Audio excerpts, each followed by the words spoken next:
Hello, everyone. Welcome to another edition of In the Spotlight. I'm Mike Kenichi, and I'm excited today because he's one of my favorite people of all time, and I get a chance to talk to him. Just completed his junior year at Fairfield Prep, and he's got some exciting news to share during this interview. He's the one and only Logan Carey. And Logan, I want to thank you for coming on today, bud. Thank you so much for having me. You know, Logan, I say this to a lot of kids I see that I haven't seen in a few years, but it's just hard to believe. I mean, last time I saw you, you were a little kid, and now, I mean, you're practically an adult. I mean, do you look at yourself and say, "Wow, it's going by so quick"? I do sometimes, definitely. Like going through middle school was super fast as it was just 2 years, and then all the way I'm 3 years through high school now. So it's flying by. Right. So, Logan, let me ask you. You did get a basketball season last year. I think the pandemic hit right as the tournament was starting. Might have been even a game in the tournament. But how did the pandemic affect you personally? I mean, you weren't able to do anything for a good year. So, how hard was it for you? It was definitely tough. It just came out of nowhere, and we were rolling into states. We were playing really well, and it was like our team was finally like meshing and getting together, and all of a sudden, just one day, it just stopped, and it was kind of tough, especially for the seniors. But I had to stay positive and realize that I had a couple more years left, and then it went into all the way through the spring, which I normally do a travel basketball Right. and travel to different states, and that was just all canceled. So it was like a lot of at home time and working on what I can at home, and then trying to improve as much as I can. Right. And now, were you able to play in the summer last year? A lot of stuff opened in the summer last year. Were you able to play some summer ball? Yeah, it was a little bit of like a unique experience. There was a few tournaments where it was like all masks, not parents. So there was a couple tournaments, but it wasn't as big as normal. There wasn't colleges coming to recruit or any of that. It was just more like fun play. Right. Let me ask you this. You brought up the mask. I ask a lot of players this. You know, the kid I had on who's a hockey player, I asked him, how difficult was it for you to play with the mask? Because, I mean, I'm sure once the game's going on, you're not thinking about it much, but it's got to be a little difficult to play with a mask on. Definitely. I would say the first like 2 weeks, our coaches really pushed the masks and we had to practice with it, and it was really, really tough. But they were good with it. They tried to get a good amount of breaks in, but it Right. was like it's something once you get used to, you don't even realize that you have it. Right. So, Logan, let's start when you were a young kid. You played a lot of sports. I think you played football for Shelton as a kid. You played baseball. But Mhm. when did the love for basketball start for you? Well, I always loved basketball a little more, just because like my brother played and it was like big in my family. Right. But it started like sixth grade through middle school is when it really started to get intense, and I focused on that. And I cut off football, no more baseball or soccer, all that stuff, and I just focused strictly on basketball. Right. And now, if I'm not mistaken, you went to a lot of camps as a kid, but you really like worked a lot with Dennis Kelly. Am I correct? Right, right. Right. So just talk about that a little bit. Yeah, so Dennis Kelly is like one of my role models and my trainer pretty much, and I he's somebody that I go to on a weekly basis still today. I still go, and he teaches me all the fundamentals. He basically brought me to the game of basketball and in the competitive game of basketball, and I go today still, and he's like a guru when it comes to basketball. He knows everything about your shot, and he just really gets me in the right type of play.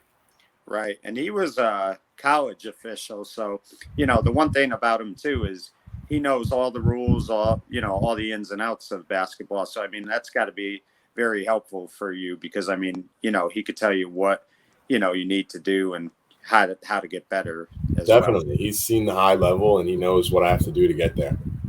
Right. Now, let me ask you, as a kid, I mean, I'm sure you watched the NBA. Everybody does. I mean, was there anybody you grew up idolizing as a kid?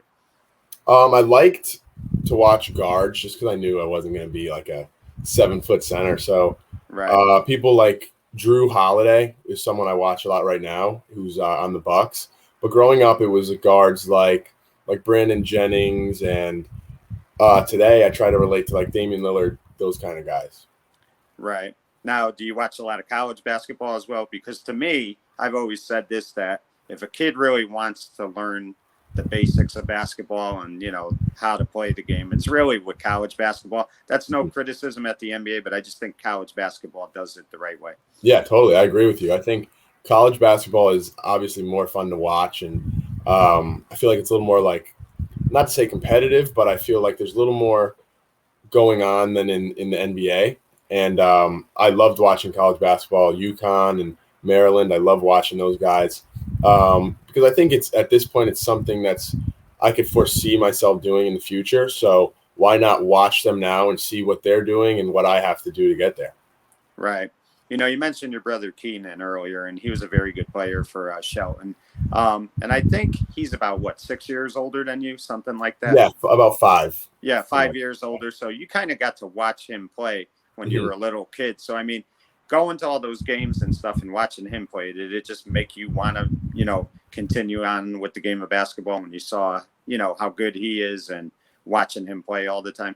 Yeah, I mean, just being in that environment all the time, it's like you see everyone so happy on the court and things happen for them. They're going to college and getting scholarships, and you're like, this is just a great environment to be in. So why not follow in their footsteps? Right. And now, Logan, let me ask you, though. I ask this question a lot because, I had a kid very well, Anthony Steele, on recently.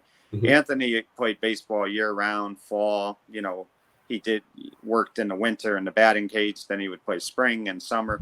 And he said he never got tired of playing it. Is there ever a time, though, where you're like saying, okay, I need a little break. I've been playing too much basketball. Or could you go out there and play all day if you were allowed to?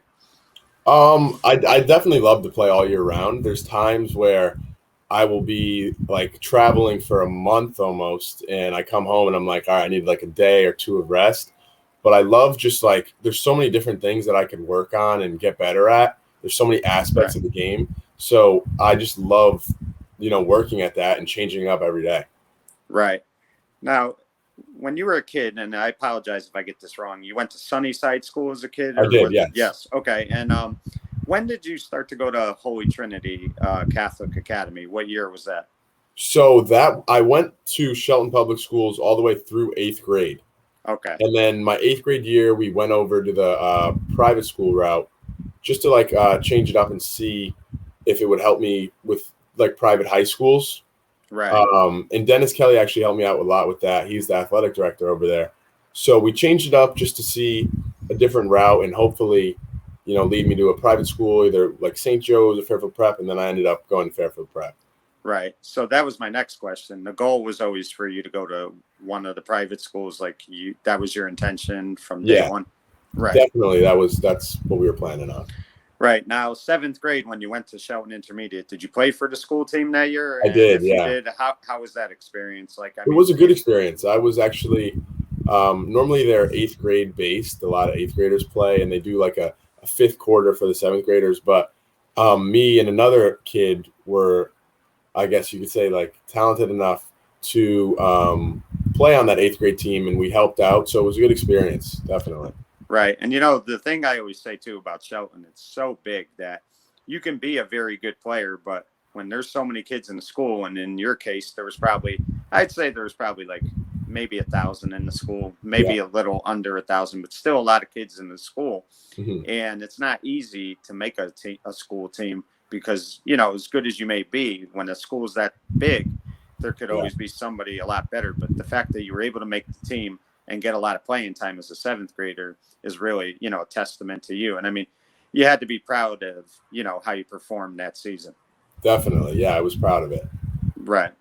So, Logan, you talked about you went to Holy Trinity for that 1 year. And in that 1 year, I mean, it says a lot about you, not just as an athlete, but also as a student, because correct me if I'm wrong, you were awarded a $500 scholarship for athletic and academic achievement, which is tremendous. I mean, in your first year going to the school, just talk about what that felt, because I know, awards as you get older, you try not to talk about them as much, but as a young 13-year-old kid, that had to be a great feeling for you. Yeah, it was great. It was just going into that school was definitely a little weird, going from a school with just about 1,000 to a super small school where there's probably 40 kids in my whole 8th grade. Right.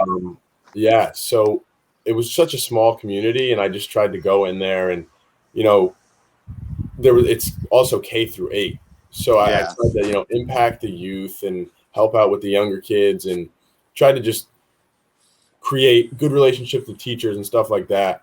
And I ended up having a great year there. And, I met a lot of new friends, and the teachers were great. And then in the end of the year, they ended up awarding me that scholarship, and it was a great feeling.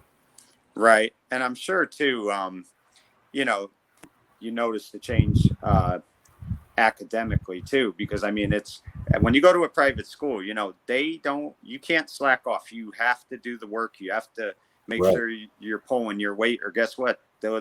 You'll be out of there. I mean, Right. It's a very competitive school. So was that a challenge for you when you first entered? Or you're a great student anyway, but I'm sure that, you felt like you had to work a little harder too. Yeah, definitely adjusting to that was a little different. It was more like high school based classes in the Right. 8th grade. They were really preparing you.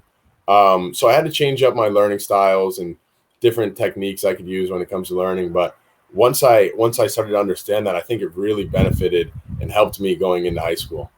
Right. So now you're entering 9th grade. Were there a few schools you chose from before you chose Fairfield Prep, or was Fairfield Prep kind of the goal when you were in 8th grade? It was kind of the goal, but I did do placement tests for St. Joe's, and I think I did Notre Dame as well. Right. So I just wanted to broaden the horizon and see what I could do, and then prep ended up being the best option. Right. And it's never easy when you leave it. Like you went to Shelton Public Schools, K-7. It's never easy because you do leave a group of friends that and now you got to make new friends. But it sounds like you're able to adjust to that without any issues. You go with the flow. But was it difficult a little bit in the beginning to just have to get to meet new faces? Yeah, it was a little weird just going into a complete school who's with kids that have been in that school for their whole lives. And so it was a little weird, but I like to think I'm like a social person, and Right. I like to try to meet new people and create new friends. So I went in there, and I didn't really have the worst time with it. Right. So now freshman year, you play for the freshman basketball team at Fairfield Prep. And again, I mean, unless, things have changed, you got to try out for that team. There's no guarantee you make the team. So that's always, again, another challenge that you have to, put on yourself. But how was freshman year? And, we'll get to how freshman year ended, but how was freshman year for you at Fairfield Prep? Oh, it was a great year, actually. I met, again, a bunch of new friends, and it was academically, it was definitely challenging. That was probably one of my most challenging years. Right. Just changing to their curriculum and how they learn. It's a little different. But once I got it, I was loving it. The year was great. And then I got to go try out for the basketball team, which was a huge tryout. Basically, almost the whole grade tries out. Yeah. Because at that point, everyone thinks they're really a basketball player. And that was a little nerve-wracking when I saw so many kids at the tryout, but I prepared for that kind of stuff, and I went in and made the team, and I ended up playing a little bit of JV as well. Yeah. So it was a good experience, definitely. Right. And now let me ask you, Logan, how we'll talk more about the varsity, but how difficult, because to me, I've always said this, and this is no disrespect to any of the other conferences, but I've always said the SCC is the toughest conference. Talk about just playing the SCC teams, because, I mean, there's not a night off for you guys. Every team you play, is capable of beating you just like you're capable of beating them. There are no nights off. I mean, the SCC is the cream of the crop. Oh, yeah. I'm definitely, the competition was tough going as a freshman, and there was a lot of other talented kids on the freshman team. So we were a good freshman team. I think we finished with only 2 losses. Wow. But we definitely struggled in some games against Hill House and I think West Haven. Those were the teams that we struggled a lot with. But it was good once I started, getting out of the nerves and playing my game a little more. They brought me up to JV, and that's where you really see the struggle of the SCC. And it's because you're playing with kids that could be 2 to 3 years older than you, and you're right. wow, these kids are actually they're strong, they're physically advanced. So it's it was definitely a big change. Right. And let me ask you, Logan, did you feel you needed to bulk up a little bit, like be in the weight room more, because now, basketball, you got to be strong too. It's not just about being fast. You have to be strong and physical. So did you find yourself having to be in the weight room a little more? Yeah, after freshman year, I realized that I had to bulk up and I had to start working on my body a lot more, because the kids on the varsity program were just like 10 times bigger than me, I felt. Right. And initially I thought that I was going to go play varsity basketball off the jump, but I got a little humbled when I went in there and realized that those kids are they're almost like men. So right. It was definitely something I had to focus on was my body afterwards. Right. We were talking about Dennis Kelly earlier. I wanted to ask you too. His sons are both very good basketball players. Both have played college basketball. Have you been able to work with them at all as well during these camps and stuff like that? Because, I mean, I remember his son Richie, who was just an unbelievable shooter. So, I mean, you could always pick up stuff from him as well. Definitely. Yeah. I work with them a lot today, and through high school as well, because especially Rich, a little more Rich instead of John, as John's like 6'7", 6'8". Yeah. And he plays a different position, but Rich is more that guard heavy position. So I was always asking him questions, and he was always helping me out and shooting me texts and all that stuff. He really helped me get through freshman basketball all the way to varsity basketball, and gave me a lot of good tips and pointers. And I still work out with him today, and yeah, he definitely helps me out a lot. Right. And, back to freshman basketball, Logan, you were a little worried about making the team. You had mentioned that you were a little disappointed that you didn't play varsity. However, it was a great freshman season. And at the end of the year, you were honored with the most outstanding freshman player on the team, the MVP. So just talk about that, because, again, Fairfield Prep, this isn't, bitty basketball. This is, right. The best of the best. You get the team MVP. I mean, you had to go into your sophomore year feeling feeling very confident in your ability and what you could do. Yeah, I definitely, no matter what level it is, I try to go out and play the hardest. And I feel like every game freshman year, I was really playing my hardest because I wanted to show that, next year or even this year, I could play on a JV varsity level. And so I had that kind of like chip on my shoulder going into the games, and I played really well that season. And then in the end of the year, I got awarded that at the end of the season, MVP, and it was a great feeling once again. And it definitely helped me, gave me some confidence going into sophomore year, because I realized the whole coaching staff sees me as like a talented player on the team, and they really enjoyed how I played. So it was definitely a confidence booster. Right. And you mentioned that you played some JV games as well. And, in most schools, JV and varsity practice together. Were you able to practice with the varsities at times as well? At times, yeah. And that was a big jump. They played a lot faster and a lot stronger. So that, I think it helped because I would practice with them and then go back and play a little bit of freshman. Right. So that's just like, it's a mental thing. You think, I'm playing with varsity, so why can't I play with freshmen kind of thing. So it was definitely exciting. Right. And did you feel, though, like going into your sophomore year that, having that little experience practicing with the varsity and stuff, that you were a much more mature player going into your sophomore season?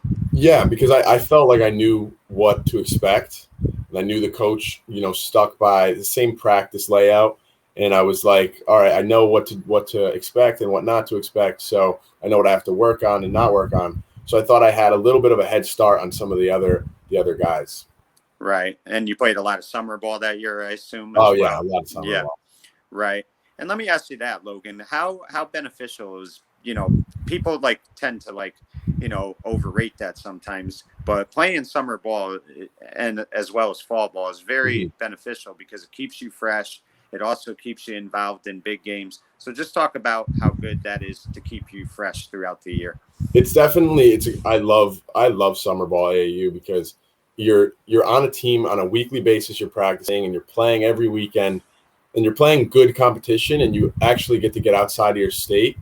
So It's like you get to see what else is going on, what other players in, say, Massachusetts or Pennsylvania are like. So it's great because it keeps you fresh. You're improving on a weekly basis, and then you go back into your high school season and you feel much better than the year before.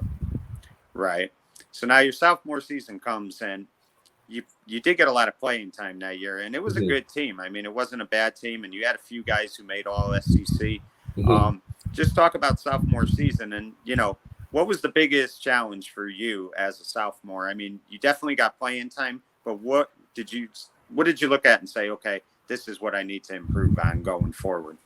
Yeah, I went into sophomore year and I knew I would play varsity, but then I realized that like I have a starting role on varsity. So I went into Right. that. And that was probably the biggest challenge, like the first few games, because Yeah. I didn't know what to really expect. That was like my first time playing varsity, and it was a little nerve wracking. So I went into that and I was really nervous. But once the season went on, I started really getting comfortable and really meshing with my teammates. And I ended up having a good season, a pretty good season. I forget how many losses we had, but we were pretty successful, I would say. Right. And, that goes back to the pandemic again. Hmm. You guys might have had a shot at going far in that tournament, and then it kind Yeah. of got erased because of the pandemic. So I mean, I know it was disappointing for you, but I mean, I think about those seniors on that team and how disappointing it had to be for them because they kind of never really got that final send off that they deserved. Right. Yeah. It was just like a day thing. And we had two seniors who were really key guys on our team. And they were great leaders, great leaders. And they really took it. They struggled with how the season ended because they wanted, to lead the younger guys because we were a pretty sophomore heavy group. Right. They wanted to lead us and get far in that tournament. And they felt disappointed that they couldn't. Right. Yeah, it was difficult for so many kids. I always look back on that. You look back on the kids who lost their spring season, Mhm. lost their fall season. Let me ask you, Logan, when the season did end, though, and you're going into your junior year, I mean, there was uncertainty about would there be a season because I'll be honest with you, when the fall came, I didn't think you guys were going to get a season. Mhm. Fortunately, you did. But did you go into your junior season saying, okay, I'm not just a member of the team, I'm a big part of this team, and I want to improve my game and be better than I was last year? Yeah. I was communicating with the coaching staff, all the way through the pandemic. And they told me when the season does come that I have to be ready because I'm going to be a key leader on that team. And I really took that. I really took that deeply. And I was like, all right, I'm a junior. I have a key role on this team. I have to lead. We're going to have some younger guys, some older guys, but they're going to be looking to me on the floor. So I was definitely working, self-improving through that fall, and then we ended up having a season, and I went into it and just straight attacked, and it Yeah. ended up being a great season. Right. And Logan, before we get into that season, Mhm. there was one game I saw this year, and I was just in awe because you dunked, and you talked about not being one of the biggest kids. So the fact that you can dunk and not being one of the tallest is awesome. When would you say was the first time you dunked the basketball? Can you remember that? I think it was freshman year. Freshman year, yeah. The first time in game was the summer before junior year when we Oh, had a wow. couple tournaments for AAU. But that was like a big goal of mine. I always wanted to dunk. Dunk, right. And it's super fun to do. But once I realized it's not something that's super common in the game, and I was working so hard on it, I was like, oh wow, it's actually like, okay, I just dunked. Now I'm dunking. Yeah, but I bet in the game too, Logan, you can't think about dunking. It just if it's a fast break or the Right. opportunities there, it's like innate behavior. You really can't like say, okay, I'm going to try to dunk this. Sometimes your mindset just it's Yeah. that reaction to dunk. So I mean, to be able to do that in a game is very impressive. And I mean, what was that feeling like? I mean, you must have been like super pumped. Yeah, I think I got my first dunk for the prep team at an away game. I think it was at Jonathan Law. Right. And I had gotten one on a fast break with two hands, and I was like in awe. I was like, wow, that's great. I was like hoping my family saw it because they were watching over the live stream because there was no fans allowed. And then I ended up getting another one, I think, in the same game. So I had like two in that game, and then the rest of the season, it was just like every fast break, I had built the confidence. I was like, I could dunk. Right. And I mean, again, you mentioned earlier, you're not one of the tallest, but you proved that you don't necessarily have to be tall. You just have to be able to, jump, have athletic ability. And I mean, it's something I've never been able to do in my life and never will. So, I mean, I can't know what the feeling is, but when I saw you do it in that game, I was just like, oh my God, this kid dunked. That's great. Thank you. Yeah. So, Logan, before we talk about, this past season, one of your biggest fans, she's probably the loudest fan, is your mother, Jen. And I mean, that woman, like, just, she is the number one Logan Carey fan. Just talk about her a little bit, because I mean, she has always been your biggest supporter from day one. Yeah. I usually I don't like having my whole family at games. Right. Because I have a pretty big family and I'm like, it's a little overwhelming. But I always love having my mom at my games because she's definitely my biggest supporter. And when they told us that there wasn't any fans, it was actually kind of disappointing. Initially, I was like, all right, let's see how it goes. But when I realized that there's no one in the stands and like there's no applause or anything, it was like really, really weird for the first couple games. But she watched every single live stream game and she knew exactly how I did right after the game and would call me. So it was something that I had to get used to. Right. And this past junior season was a great one for you, Logan. I think you averaged, now you might know better than me, but I think at least 23 or 25 points a game this year. Something I think like it was that. a little lower. I think it was like 16, I think. 16. Yeah, okay. Somewhere around there. Right. But there were a couple games, there was the big 26-point game. I believe that was against, was it East Haven or who was it? Hillhouse. Hillhouse, yeah. And I mean, that's tremendous right there, because Hillhouse, when you talk about like high school basketball, Hillhouse, Wilbur-Cross, they are like the cream of the crop. They are just, always there every year. And to have that big of a game had to be a great feeling. And you guys had a tremendous year as well. So just talk about that a little bit. Yeah, the year went great. It was we started off our first game against Wilbur-Cross and we ended up losing by 1 in overtime. Right. It was one of my like worst games. I was like really nervous. It was super a different environment. We have the mask on, we have no fans. So it was really like weird. And especially in where we were playing in Alumni Hall, which is a college stadium, and it's just like it was just empty. So it was really weird. But after that, we were like, all right, we're better than this. We got to buckle up. And we buckled up and we won every single game after that. And I think we finished like 11-1. Right. Due to COVID. But the games were all great. I tried to be consistent all around because we weren't the biggest team. So I wanted to focus on things like rebounding and defense more than just scoring a ton and just doing what I had to do to make sure that the team won. And I think I did that. There were some games where I had to buckle up and score a lot. There were some games where I had to play great defense. So I tried to do everything that I could. And then we got into the end of the season and COVID killed it again. Yeah. And I remember that was heartbreaking for everybody because it just came out of nowhere. That's the unfortunate thing. One kid could get it and then everybody has to quarantine. Yeah. And it just really, that was the toughest part about this whole thing is, there were no guarantees that you guys would get through the season. Right. But Logan, you talked about like some defensive games, and there were a couple games this year where you guys won 45-43, I think like 52-48, stuff like that. So I mean, that it's a credit to you guys how good you played on defense as well, because if you guys were off one night shooting, you guys stepped it up defensively. So I mean, you guys were like a complete team. You could score when you had to, but you could also defend when you needed to. And to me, defense always wins championships. And I mean, you guys just had tremendous defense this year. Thank you. Yeah, our coaches tried to focus on defense a ton.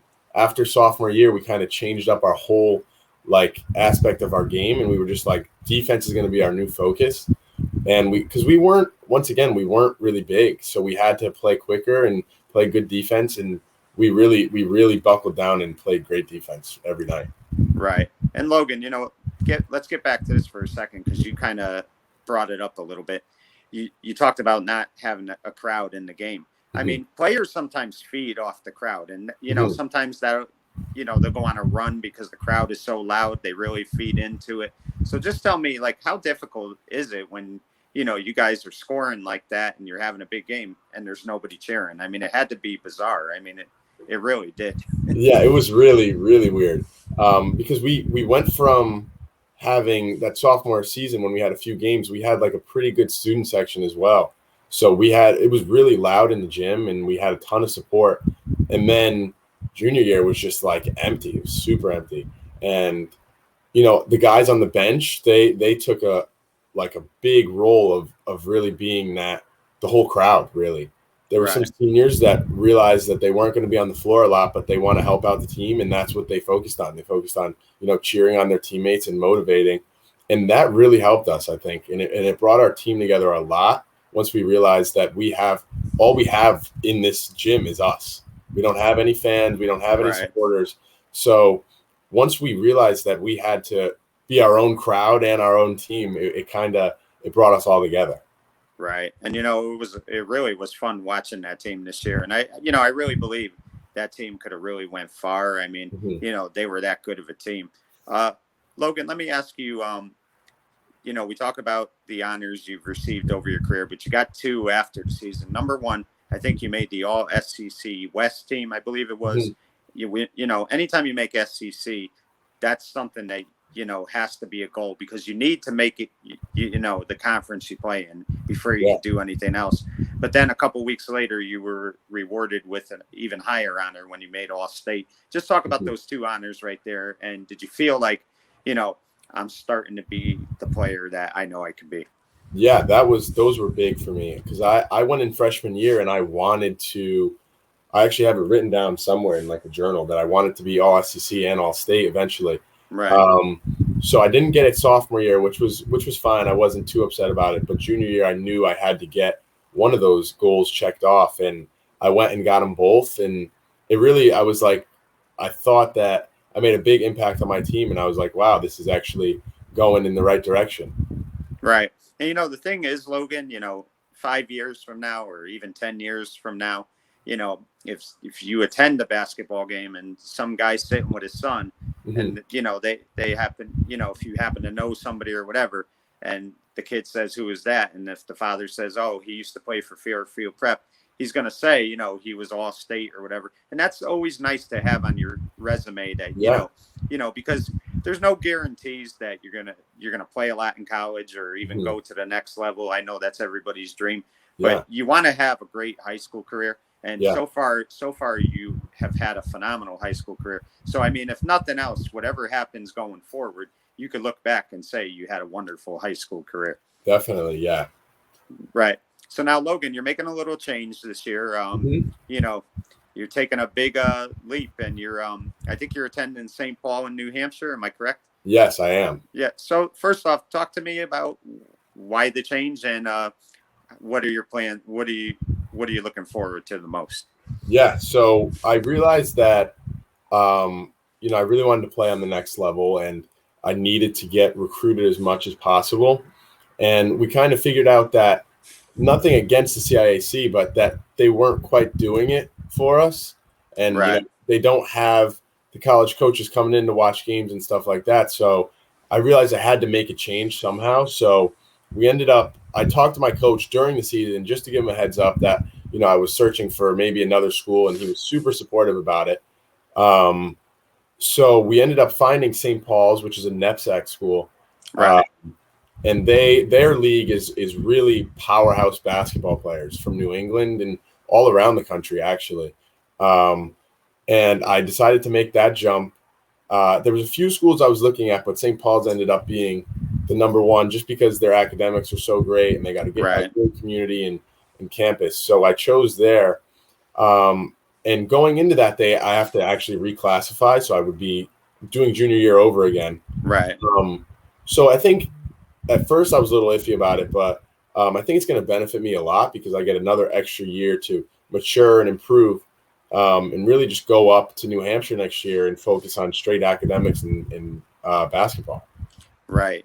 And let me ask you, Logan, 2 things that I think will be, difficult for you, but they're not like, anything you can't handle. But one is you're leaving your teammates, which is never easy, friends that you've made at that school. And I'm sure Fairfield Prep has a special place in your heart. You're not leaving Fairfield Prep because you dislike the school, And number 2, you're going to leave home for the first time. You would have left in 2 years anyway, but now you're going to leave a little earlier. So let me ask you, are you a little nervous about that? You've never really been away from mom. So, I mean, it's going to Right. be an adjustment. Plus, you're a high school kid still. So, are you a little nervous about that? Yeah, I'm definitely a little nervous about it. It was something that I thought of, and same thing with leaving my school. So I had to make sure that I let my friends know first off that I'm not just leaving the school because I dislike it or I didn't have a good time here. It's more something that I have to focus on myself for a little bit. And then the family aspect is definitely going to be difficult, leaving the family and going to live and board at school. But I think I'm just going to try to keep in the back of my head that I'm doing it for me and I'm going to try to improve as much as possible. And I think that in Right. the end, it's all going to work out. Right. And Logan, let me ask you, what, like, when will you leave? Will you leave early, or are you going to wait till late August to leave? Like, what will you do in the summer as far as this goes? Yeah. So I don't leave until August, like late August sometime, Right. either 30th, I think the 30th, or maybe even a couple days earlier. Right. So I get to go up there and just school doesn't start right away. I get to get used to the atmosphere. So I'm excited for that. Right. You know, Logan, one of the things that I find unique about you that's pretty cool is what a fan base you have as far as younger kids go. These younger kids seem to really look up to you. And it's not because you're a great basketball player, it's because you're a real nice kid. And that's what's really cool about you, that I really admire the most about you, is you are a tremendous basketball player, tremendous athlete, but you've always stayed humble. And I mean, you are like the nicest guy anybody will ever meet. I mean, you don't really like attention. You don't like when, people are focusing on you. You don't like that. But it must be a good feeling when you see these younger kids really look up to you. And they're looking up to you more as a person than they are as a basketball player. Yeah, I try. Our family has like a big extended family, I would say. So we have a lot Right. of younger kids that I try to, help out as much as possible if it's babysitting or playing a sport with or going to their sporting events. So I like to make sure that, they have someone to look up to and because I remember being their age and looking at high school kids and thinking they were like the best thing in the world. Right. And the coolest kids. So I want to make sure that I have like a positive impact on those age kids as well. Right. I mentioned your mom earlier, but again, a couple more of your supporters. Obviously, your grandparents are huge supporters, especially your grandfather, Pat, who I know, if I know him, he's going to be at every game. He'll make the trip. And of course, your brother, Keenan. And, that's what's really like cool about, what's really nice about your family is like, when you see Keenan he is happier knowing that you're having success at basketball than he had when he was successful. He'd rather see you be more successful, and I think that's really cool. And he's really been like a great role model for you. Definitely, yeah. He loves seeing me happy, and he loves to push me to be an even better basketball player than he was, and definitely a better person as well. Right. So Logan, let me ask you, what is the goal after high school? I know it's to play college basketball, but do you have any schools right now that there's that dream of going to? I mean, every kid has that. I mean, are there any where you're leaning towards more than the others? Yeah. So initially, I always dreamed of playing basketball at the University of Maryland. That was big for me. But now that I'm getting to the point where I'm competing a lot with Division I prospects in front of coaches, I'm getting a little more realistic and trying to think about what's going to benefit me in the future. So there's definitely, I've talked with a lot of Division I schools, and right now I think my head's wrapping around Ivy League. I've talked to probably like 4 or 5 Ivy Leagues in the past couple of weeks, actually. And I think that might be the route I want to go on, because it's obviously a realistic goal that I could do. And I think in the future, if I have an Ivy League degree, it could definitely help me. Oh yeah. And that's what I love about you, Logan, is you're thinking academically before you are sports wise, which is just tremendous. Before we go, Logan, what would be the advice you would give to the future Logan Careys that are coming up, kids who want to do good at football or baseball, basketball, softball, whatever it is? What advice would you give them to better themselves, or what they need to do to be successful? Yeah, I would just say, I tell myself this all the time. I would just say that everything's actually going to work out. People say that all the time, but you don't realize that if you keep doing what you're doing, you're going to advance into where you want to be, and things are going to happen for you. Like there's a lot of times you're playing a sport and there's bad games or there's a bad slump and you're like, wow, like this is not going well. But if you like continue to push through that, you're going to get to where you want to go. Right. Well, Logan, I got to tell you, I mean, this was an honor for me, a highlight for me. Saw you grow up, and I mean, seeing you today and what you're doing, I can't tell you how proud I am of you. You're just a terrific kid, and Thank you so much. I'm gonna make sure that I see a lot of these games, next year. I wish you the best of luck, and I know you're gonna do great because you always do. Thank you so much. Thank you. Folks, I got to know Logan Carey, I would say, when he was probably 7 years old. I knew him a lot of years. He was always one of the best kids to ever come out of our Boys and Girls Club. And the thing about Logan Carey that is the most fascinating thing to me is not only is he a great athlete, but he's an even better person. When he's on the court, he's intense. He's going to bring it. He's going to give you everything he has. But off the court, he is as generous and as kind of a human being that you will ever meet. He's going to go far in life, whether it's basketball or whatever he decides to do. Because one thing about Logan Carey is he will always dedicate himself, commit himself, and sacrifice to be anything he wants to be in life. Kids like Logan Carey are who we strive to be. And as he gets older and he moves on to his future endeavors, I know he's going to do wonderful things. And the best part for all of us is we get to watch him do it. For In the Spotlight, I'm Mike Kenichi saying goodbye, everyone.